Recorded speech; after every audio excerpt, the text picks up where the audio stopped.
जैसे कि corona virus ने भारत पर अपनी पकड़ मजबूत कर ली है, सरकार लोगों से महामारी से लड़ने के लिए विभिन्न फंड्स को दान करने का आग्रह कर रही है और उन लोगों के साथ एकजुटता भी दिखा रही है जिन्हें अभी हमारी मदद की जरूरत है। कई हस्तियां, व्यापारी और अन्य नागरिकों ने अपना योगदान दिया है। जैसे कि देश लॉकडाउन जैसे परिस्थितियों से गुजरा है, कई लोग अर्थव्यवस्था के भविष्य को लेकर काफी स्वाभाविक रूप से चिंतित है। वर्तमान में यह घातक वायरस है जिसने लोगों को उनके सामान्य जीवन से वंचित कर दिया है और साथ ही अर्थव्यवस्था को नुकसान पहुंचाया है। लेकिन अतीत में कुछ लोग ऐसे हैं जिन्होंने भ्रष्टाचार और दुर्भावना के साथ देश की अर्थव्यवस्था को चोट पहुंचाई है और आज हम 10 सबसे बड़े स्कैम्स की लिस्ट को लेकर आए हैं जिन्होंने भारत को अरबों डॉलर का नुकसान पहुंचाया है। Number 1, Colgate scam. 1,86,000 करोड़। कोल या कोलगेट स्कैम एक राजनीतिक स्कैम है जो 2012 में सामने आया था जब यूपीए सरकार सत्ता में थी। इस घोटाले को सीएजी द्वारा नोटिस में लाया गया था जब उन्होंने 2004 और 2009 के बीच 194 कोयला ब्लॉक्स को अवैध रूप से अलोकेट करने का सरकार पर आरोप लगाया था। ये उन घोटालों में से एक था जिसने पूरे देश के कई नौकरशाहों को हटा दिया था और पॉलिटिशियंस भी इसमें शामिल थे।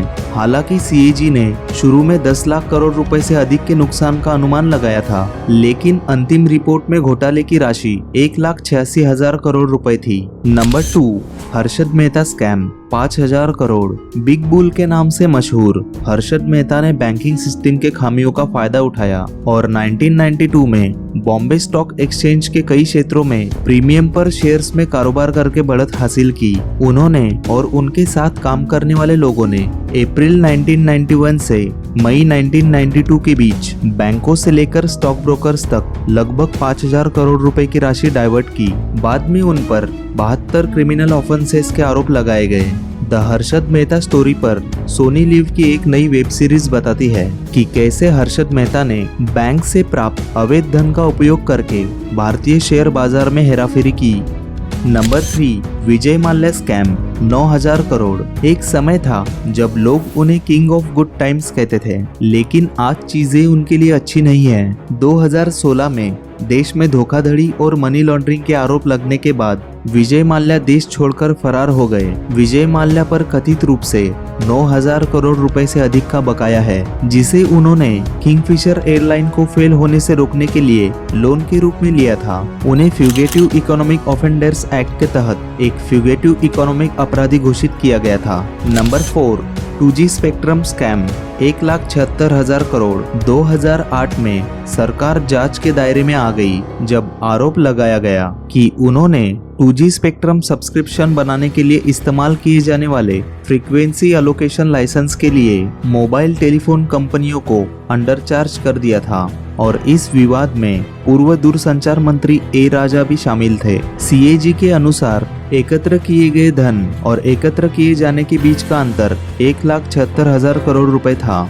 2012 में स्पेक्ट्रम को सुप्रीम कोर्ट द्वारा अनकॉन्स्टिट्यूशनल और आर्बिट्री घोषित किया गया और इसके कारण 120 से अधिक लाइसेंस कैंसिल कर दिए गए। Number 5, Nirav Modi PNB bank scam. 11,400 crore. सबसे विवादास्पद घोटाले में से एक ये फ्रॉड कथित तौर पर पंजाब नेशनल बैंक के ब्रांडी हाउस ब्रांड के माध्यम से हुआ था। इस फ्रॉड में नीरव मोदी ही नहीं, उसके चाचा मेहुल चोकसी और पीएनबी के 2 वरिष्ठ अधिकारी भी शामिल थे। 2018 में पीएनबी ने नीरव मोदी और उन कंपनियों पर आरोप लगाते हुए सीबीआई के पास मामला दायर किया जो पीएनबी से लेटर ऑफ अंडरटेकिंग प्राप्त करने से जुड़ा था और जिन्होंने लोन के खिलाफ मार्जिन अमाउंट का भुगतान नहीं किया था। इसका मतलब ये था कि अगर वो कंपनियां लोन का भुगतान करने में विफल रही तो पीएनबी को राशि का भुगतान करना होगा। Number 6, Commonwealth game scam. 70,000 crore. 2010 में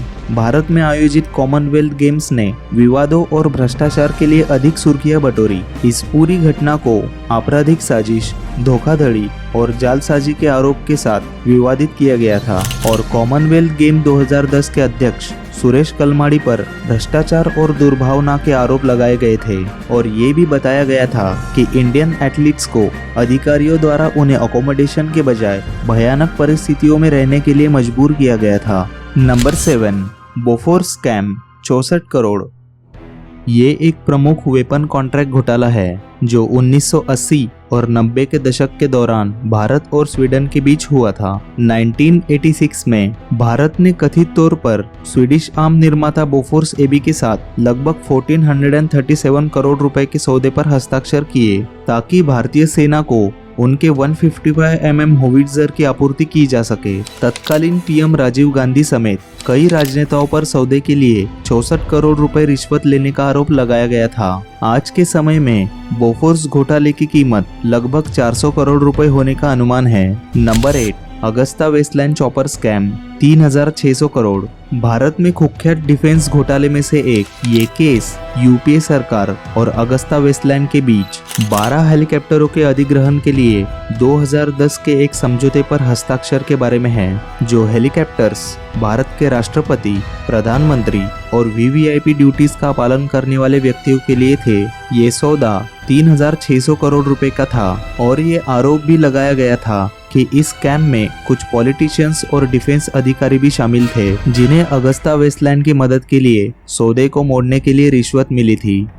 नंबर 9, सत्यम स्कैम 14,000 करोड़। 2009 के इस कॉरपोरेट घोटाले को भारत का एनरॉन स्कैंडल भी कहा जाता है और ये बी रामलिंगा राजू और उनकी कंपनी सत्यम कंप्यूटर सर्विसेज लिमिटेड के इर्द गिर्द घूमता है। कंपनी ने अपने बोर्ड, स्टॉक एक्सचेंज, इन्वेस्टर्स और अन्य स्टेक होल्डर्स के सामने स्वीकार किया कि उन्होंने 14,000 करोड़ रुपए के अपने खातों को गलत तरीके से प्रस्तुत किया, उनमें हेरफेर और धोखाधड़ी की।